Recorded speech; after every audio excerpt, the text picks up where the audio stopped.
Look at these two images.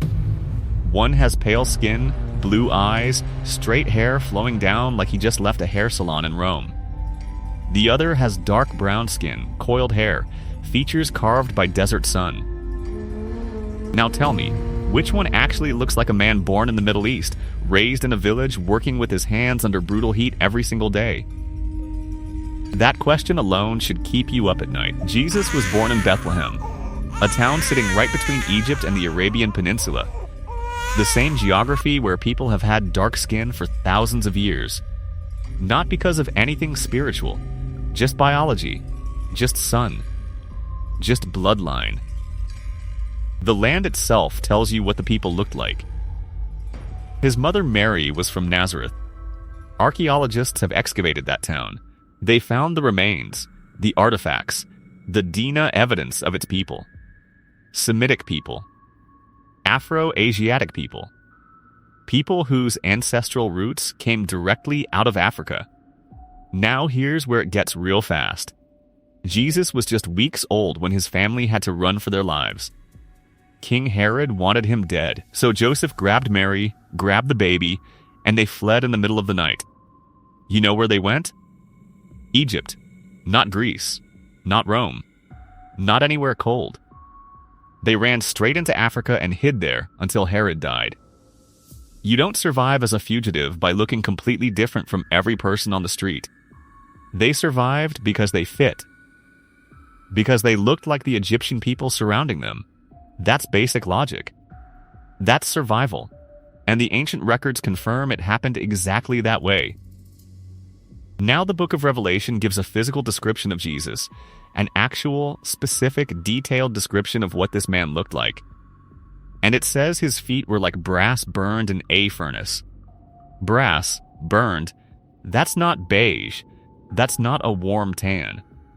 Burned brass is dark, deep, rich, dark brown, almost black. And his hair, the text says his hair was like wool. Not straight, not wavy, not flowing. Wool, you know what grows in wool? Tight, coiled, natural hair. The same texture that grows from the scalps of African people. This wasn't poetic language about holiness. This was a physical description. The same way you describe someone to a stranger who'd never met them. Brass feet. Wool hair. Eyes like fire. A complexion that came from somewhere specific, and that somewhere was not Scandinavia. The book of Daniel, in the same tradition, describes the ancient divine figure with skin like bronze. Again, bronze. Again, a dark metal. Again, a specific color choice that points in one direction. These descriptions were written down. They stayed in the text, and somehow everybody just read past them for centuries. Let's go back to the bloodline, because Jesus' family tree is one of the strongest pieces of evidence sitting in plain sight. His lineage includes a woman named Rahab. She was Canaanite. The Canaanites were dark-skinned Semitic people who occupied the land before the Hebrew tribes arrived. Then there's Ruth, a Moabite woman. Moabites came from the region of modern-day Jordan. Afro-Asiatic features, dark complexion, people shaped by the same desert sun. Then there's Bathsheba. Her first husband, Uriah, was a Hittite. The Hittites of that region were ancient Near Eastern people. Nothing about them points toward Europe. Every single branch of that family tree points south and east. Toward Africa, toward the ancient Levant, toward people who looked a very specific way. And then there's the lineage that goes all the way back to Abraham. Abraham's wife Hagar, the mother of Ishmael, was Egyptian. An African woman. Abraham himself came from Ur, a city in ancient Mesopotamia. His descendants intermarried with Egyptians, Canaanites, Moabites, Cushites.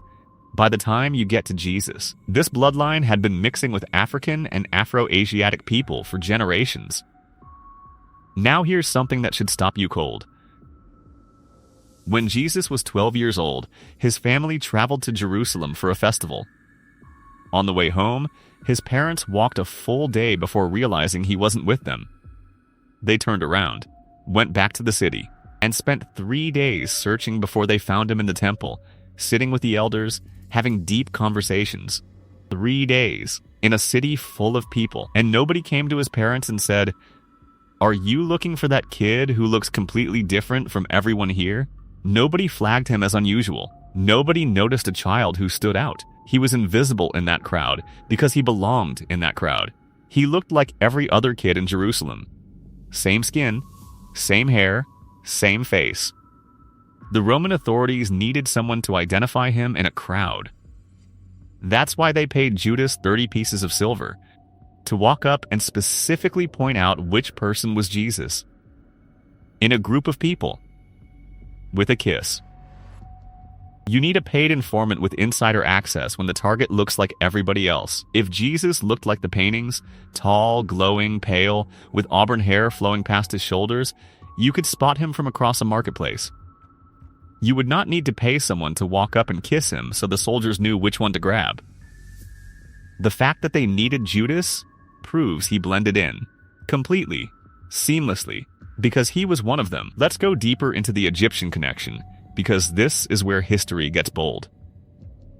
Moses, the man who led the Hebrew people out of Egypt, grew up in Egypt, raised by an Egyptian princess, speaking Egyptian, eating Egyptian food, wearing Egyptian clothes. When he fled Egypt and sat by a well in Midian, the daughters of the local priest came home and told their father that an Egyptian man helped us at the well. They didn't say a Hebrew man. They didn't say a foreigner. They said Egyptian. Because Moses looked Egyptian. A man who grew up inside Egypt passed as Egyptian so completely that strangers who had never seen him called him Egyptian on sight. This is the heritage. This is the blood that flowed into the lineage that eventually produced Jesus. Hebrew people who looked like Egyptians, who lived among Egyptians, who were Egyptian adjacent in every physical way. And Joseph, one of Jesus' direct ancestors, the son of Jacob, was sold into Egypt by his own brothers. He rose to one of the most powerful positions in the country. Years later, his brothers came to Egypt looking for help during a famine. They stood in front of Joseph and didn't recognize him. Their own brother, a man they grew up with, standing right in front of them. Jesus came from those people. Now let's talk about what Jesus actually looked like during his adult years, not just the bloodline, but the life. He worked as a carpenter every single day, outside, in the ancient Levant sun. That sun is not gentle. That region sits at a latitude that bakes people. A man who works with wood and stone outdoors in that climate, already starting from a dark-skinned heritage, would get darker. Every year, every season, his hands were rough, his skin was weathered, his complexion was the color of the earth he worked on every day. Then he started walking. For his entire ministry, Jesus walked everywhere, from town to town, through deserts, over hills, miles and miles on foot, in heat that would destroy most people today. He walked from Galilee to Jerusalem and back, through the Jordan Valley, through the Judean wilderness, under that sun, every single day for years. This was not a man with indoor skin. This was a man built by the outdoors. Every element of his actual daily life pushed his appearance in one direction. Let's talk about the people who surrounded him. His 12 closest followers were fishermen, tax collectors, working men from the Galilee region. These were not wealthy people with covered skin. These were outdoor working men from the same Afro-Asiatic heritage. The crowds who followed him were desert people, people who worked with their hands under the same sun. His entire world was the ancient Levant, and every person in that world looked a specific way. None of this was European. Not the geography, not the climate, not the bloodline, not the crowd. Now let's talk about what the early records say. And I mean early. Before the politics. Before the empire got involved. Before anyone had a reason to change anything. John of Damascus wrote in the 700s, still much closer to the source than anything painted in the Renaissance. He described Jesus as having meeting eyebrows, intensely dark eyes, olive to deep brown skin, and hair that grew thickly from his head. Hair that grew. That's how people describe textured, natural hair. Hair that expands. Hair that rises. Not hair that falls flat or hangs straight. Hair that grows when left alone. Origen of Alexandria, one of the earliest scholars of this tradition, writing in the 200s, said plainly that Jesus was not physically impressive by typical standards of beauty. He was, in Origen's own words, unremarkable in appearance. Moses married a Cushite woman. His brother Aaron and his sister Miriam criticized him for it. Why would two siblings criticize their brother for marrying someone who looks exactly like everyone else around them? They mentioned it specifically because she was visibly, distinctly, deeply dark-skinned, darker even than the already dark Hebrew people. And Moses still married her. That blood entered the lineage. The Queen of Sheba, a powerful, wealthy Ethiopian queen, came to visit King Solomon, who is a direct ancestor of Jesus. She came from Africa to meet him. And the text doesn't describe any cultural shock, any visual contrast, any strangeness between them. She came. They spoke. They connected. Because they were not dramatically different in appearance, African royalty and Hebrew royalty, sitting in the same room, looking more similar than different. Jesus came from all of that. Every thread of that tapestry runs through his bloodline. Canaanite women, Moabite women, Cushite blood through Moses, Egyptian blood through generations of living inside Africa, Hebrew blood that was Afro-Asiatic from the very start. That's the ancestry. That's the face. Now let's address the moment everything changed. Because it didn't happen naturally. The image didn't drift. It was moved. In 325 AD, 300 years after Jesus lived, a council of men gathered in Nicaea, Turkey. These were Roman men. Men of a European empire. Men who had just adopted this tradition as their state system of power and needed it to serve their political project. They made decisions about the text, about doctrine, about what would be emphasized and what would be quietly set aside. And over the next several centuries, the art changed. The image changed. Painting by painting. Cathedral by cathedral. The man from Bethlehem started looking like a man from Rome. Then like a man from Florence. Then like a man from 15th century Germany. Every generation of European artists painted Jesus to look like the people around them, like the people in power around them. By the time Michelangelo's era arrived in the Renaissance, the image was locked in. Pale, European, flowing hair. Blue or green eyes. Soft features. And that image got printed, distributed, carried on ships, spread to every continent that European empires touched. When that image arrived in Africa, carried by the same ships that carried chains, it did something very specific to the people it landed on. It told enslaved African people, in the clearest possible visual language, that God looked like the man holding the whip. That divine power had a European face. That the most important human being who ever lived looked nothing like them. That wasn't an accident. That was a message. Delivered in paint. Repeated for centuries. Reinforced in every church built on stolen land with forced labor. And the cruelest part? The people who actually looked like Jesus, dark skin, coiled hair, Afro-Asiatic features, were the ones told they were made in an image that looked nothing like them. Let's put some Roman records on the table too, because Rome documented everything. Roman soldiers stationed in Judea sent reports back to Rome describing the local Jewish population. Consistently, those descriptions mentioned dark complexions, tightly curled hair, and features similar to people from Ethiopia and Egypt. These were Romans, people who had seen the population of Judea with their own eyes, and their descriptions never mention anything European. Josephus was a Jewish historian who lived in the 1st century, same century as Jesus. He wrote about the Jewish people of his time from inside that community. His descriptions of the Judean people, his own people, match exactly what we'd expect from an Afro-Asiatic population. Dark, Semitic, curly-haired, features shaped by generations in that region. He never described a pale population, because one didn't exist there.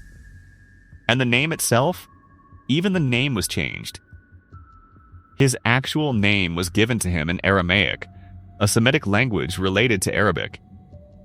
His community called him by a name from their language, a language that sounded nothing like Greek or Latin.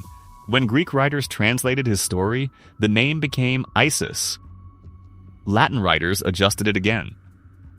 By the time English speakers got hold of it, the name had been processed through 4 languages and had zero phonetic connection to the original Aramaic name his mother called him with. Even the name was Europeanized. Every fingerprint of his actual culture was sanded away, language by language, century by century. Now here's a detail that almost nobody talks about. When Jesus was in Gethsemane, the garden where he was arrested, the soldiers came in the middle of the night with torches. They had Judas with them specifically to identify Jesus in the group. And even with Judas pointing him out, there was a moment of confusion. The wrong person almost got grabbed. That detail is in the record. In the dark, in a group of men. The wrong person almost got taken, because in the low light, everyone looked the same, because Jesus and his followers were indistinguishable by appearance. You don't get that level of confusion with a pale man in a dark crowd. That story only works one way. Let's talk about Pontius Pilate for a second. Pilate was a Roman governor. He had access to reports, descriptions, intelligence about people in his territory. When Jesus was brought before him, Pilate looked at this man and reportedly found nothing about him that seemed politically dangerous by appearance. Just another Jewish man from the region, unremarkable, blending into the category of every other Judean man he'd seen. A pale, otherworldly-looking man would have stood out to a Roman governor, would have been noted, would have been described differently. Pilate saw an ordinary man from Judea. And ordinary men from Judea looked a very specific way. Dark-skinned, curly-haired, Semitic features. Nothing European about it. Now here's where I want you to really sit back and absorb something. The ancient Hebrews spent 430 years in Egypt. 430 years. Generations of people born, living, marrying, and dying in Africa. By the time Moses led them out, the Hebrew people had spent more time in Africa than the United States has existed as a country. Do you understand what 4 centuries of living in one place does to a people? The language bleeds in. The culture bleeds in. The blood bleeds in through intermarriage. 400 years of proximity to African people. Living beside them, working beside them, raising children in the same villages.